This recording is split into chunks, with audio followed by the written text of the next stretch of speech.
Como entender as questões da vida que interessam a todos nós? A Web Rádio Meimei apresenta Conexão Espírita.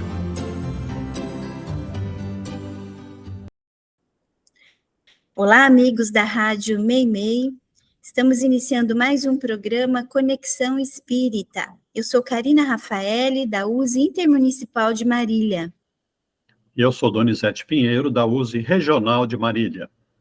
E hoje nós vamos conversar sobre anjos e demônios, que são crenças de religiões desde que os seres humanos começaram a imaginar que certas ocorrências, boas ou ruins, seriam causadas por entidades não humanas e que existiriam para proteger ou para perturbar as pessoas. O politeísmo, ele refere-se a determinados deuses com poderes para atuar em setores específicos da vida. E o monoteísmo, os anjos seriam entidades criadas por Deus para estar junto aos humanos. E o demônio, para algumas igrejas, seria um anjo decaído, que se revoltou contra Deus e que age contra o bem e influencia as almas de diversas maneiras. Então vejam só, amigos ouvintes, a mente humana cuidou de criar imagens representando os possíveis demônios com seus chifres, rabos, ao passo que os anjos seriam sempre de asas e de boa aparência. Mas o Espiritismo nos elucida. Allan Kardec, ele trata também do assunto. É isso, amigos ouvintes. O Espiritismo nos apresenta uma explicação que nos parece bastante lógica para entendermos esse dualismo que representa o bem e o mal sobre a Terra. Kardec trata sobre os anjos e demônios em O Livro dos Espíritos, nas questões 128 seguintes, e também no livro O Céu e o Inferno. E nós convidamos a todos para estudarem essas obras básicas da doutrina. Acho que podemos falar primeiramente sobre os anjos, que é um tema mais agradável. A primeira coisa que podemos falar é que Deus criou e cria os espíritos todos iguais, simples e ignorantes, porque Ele é amor e justiça. Não podemos, por isso, imaginar que Deus teria criado seres perfeitos ou puros sem que tivesse feito qualquer esforço para isso, sem qualquer trabalho ou sofrimento. Quem são os anjos, então? Anjos nada mais são do que os espíritos, que depois de uma longa trajetória evolutiva, adquiriram uma condição superior de inteligência e virtude, que não carregam nenhum vício moral e não precisam mais reencarnar para o fim de evoluir. No livro O Céu e o Inferno, afirma Kardec: os anjos são, pois, as almas dos homens chegados ao grau de perfeição que a criatura comporta, fruindo em sua plenitude a prometida felicidade. Antes, porém, de atingir o grau supremo, gozam de uma felicidade relativa ao seu adiantamento. Felicidade que consiste não na ociosidade, mas nas funções que a Deus apraz confiar-lhes, e por cujo desempenho se sentem ditosas, tendo ainda nele um meio de progresso. Então, meus amigos, certamente é um patamar que não se pode alcançar no planeta Terra, porque o nosso planeta é um mundo de provas e expiações. Os espíritos que se tornaram puros são muito mais velhos que nós, tiveram suas experiências em outros planetas e se encontram nos chamados mundos felizes e nos celestes. Quando atingem essa condição, tornam-se verdadeiros ministros de Deus e colaboram no gerenciamento do universo, cuidando de mundos mais novos e de humanidades mais inferiores. São os cristos planetários, como é o caso de Jesus, que é o espírito puro que governa a Terra. É esse o sentido que o Espiritismo usa para explicar os anjos, embora as religiões e as pessoas em geral usem a palavra anjo para designar almas boas, como é o caso do anjo da guarda, que Kardec explica ser um espírito elevado que tem por missão ajudar as pessoas ou grupos familiares. Nesse sentido, podemos afirmar que todos nós seremos anjos, embora esse tempo, com certeza, vá demorar bastante, não é, Donizete? Sem dúvida, hein? Estamos distantes de alcançar esse patamar, mas um dia nós vamos chegar lá. Mas, Karina, será que nós podemos ver esses anjos? Porque muitos dizem, né? Eu vi o anjo Gabriel, vi não sei o quê. Eles podem se manifestar entre nós? Por exemplo, na Bíblia, existem várias referências à manifestação dos anjos, como no caso justamente do anjo Gabriel, que se apresentou a Maria. Então, Donizete, tirando o caso de Jesus, que resolveu estar entre nós para que o identificássemos como sendo o nosso modelo e guia, intermediário direto com Deus, todos os demais anjos referidos pelas igrejas, se os fatos forem verdadeiros, não é? Certamente são espíritos elevados, espíritos mais evoluídos da equipe do próprio Jesus, mas que ainda não são espíritos puros. De qualquer maneira, essas referências a seres extracorpóreos são provas de que os espíritos existem e podem se comunicar conosco, nos ajudando nas situações da nossa vida. Então, e de outro lado, os demônios são os mesmos espíritos em evolução, mas que ainda persistem no orgulho, no egoísmo, na crueldade. Assim como Deus não criou seres eternamente bons, igualmente não poderia criar seres para serem eternamente maus. Aliás, Deus não seria a inteligência suprema se tivesse criado um ser que o combatesse eternamente. A personificação do mal num ser é a maneira como a mente humana, quer dizer, todos nós, imaginamos para representar o que lhe é inexplicável. Agora, com o Espiritismo, nós temos uma explicação correta, lógica, não mais aceitando os seres demoníacos, no sentido das igrejas.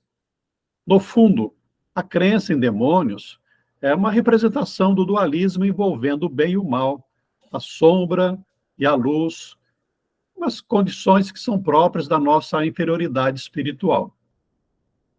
No entanto, Donizete, nós podemos dizer que, infelizmente, ainda existem muitos espíritos que permanecem na crueldade e que se comprazem em fazer o mal, que não querem a felicidade alheia. É uma questão de liberdade, de escolhas. São espíritos que em algum momento se rebelaram ou se revoltaram por seu orgulho e egoísmo, e que nessa revolta passaram a perseguir os bons, os ignorantes e mesmo os que se encontram na culpa por terem cometido crimes. Na verdade, são irmãos sofredores, e esses se juntam a outros em organizações que se espalham pelo nosso planeta. Podemos nos lembrar do Evangelho, nas referências em que Jesus expulsava os espíritos chamados, entre aspas, imundos, que obsidiavam pessoas, como no caso do lunático gadareno e do filho que caía no fogo, Donizete.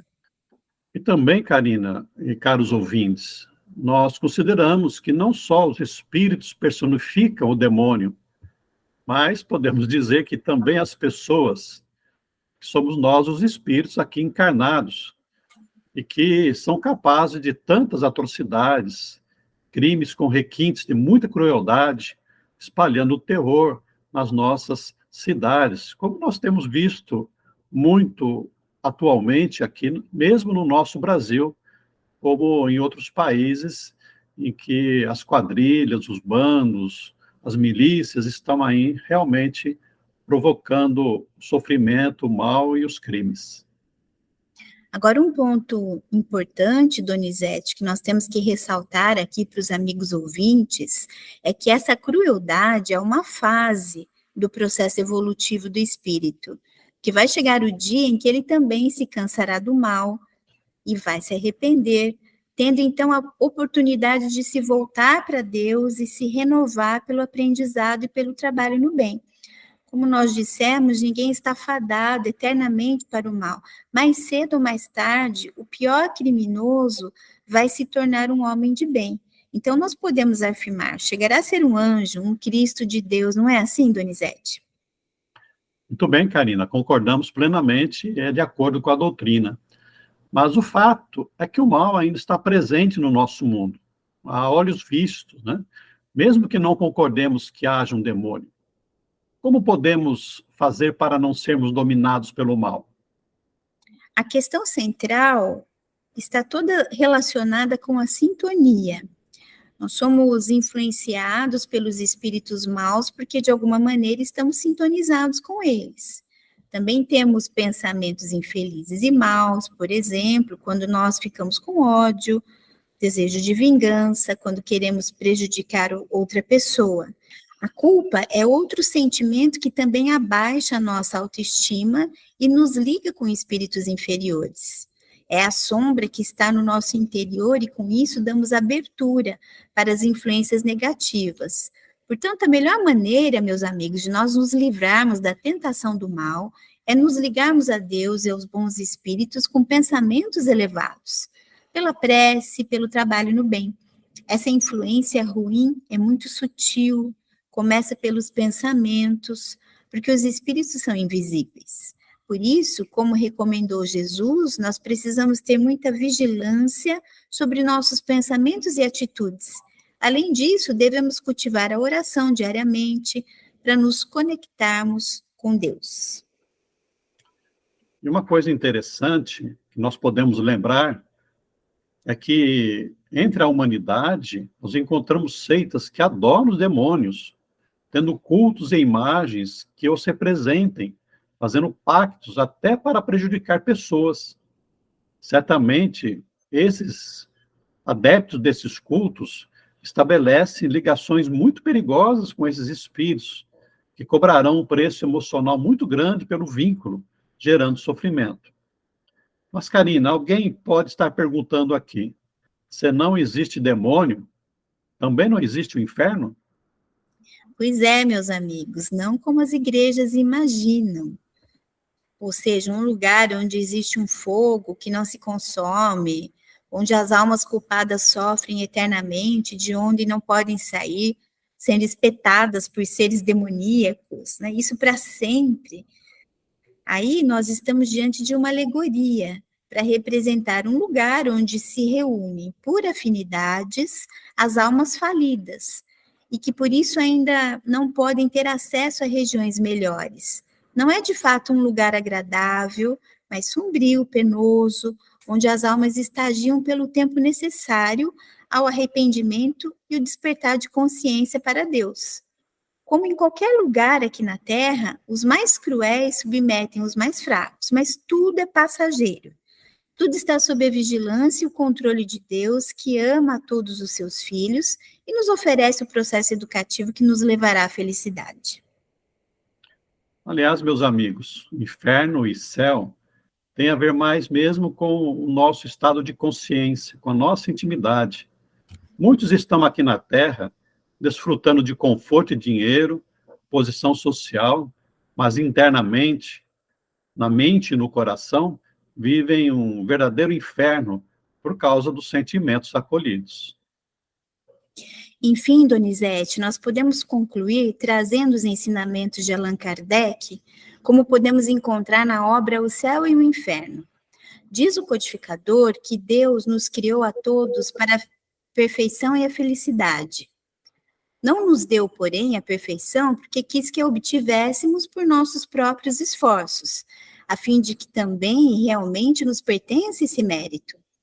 Desde o momento da sua criação que os seres progridem, quer encarnados, quer no estado espiritual. E atingido o apogeu, tornam-se puros espíritos ou anjos, segundo a expressão vulgar, de sorte que a partir do embrião, do ser inteligente até o anjo, há uma cadeia, na qual cada um dos elos assinala um grau de progresso. Então, Kardec vai dizer que há espíritos em todos os graus de adiantamento moral e intelectual, conforme a posição em que se acham na imensa escala do progresso. Em todos os graus existe, portanto, ignorância e saber, bondade e maldade. Nas classes inferiores, destacam-se espíritos ainda profundamente propensos ao mal e comprazendo-se com o mal. A estes pode-se denominar demônios, por são capazes de todos os malefícios aos ditos atribuídos. O Espiritismo não lhes dá tal nome por se prender ele à ideia de uma criação distinta do gênero humano, como seres de natureza essencialmente perversa, voltados ao mal, eternamente incapazes de qualquer progresso para o bem. Assim, meus amigos, terminamos esse programa e esperamos que vocês tenham gostado e que tenha sido útil. Um abraço no coração de cada um e até a próxima. Obrigado, amigos, pela companhia. Até o próximo programa.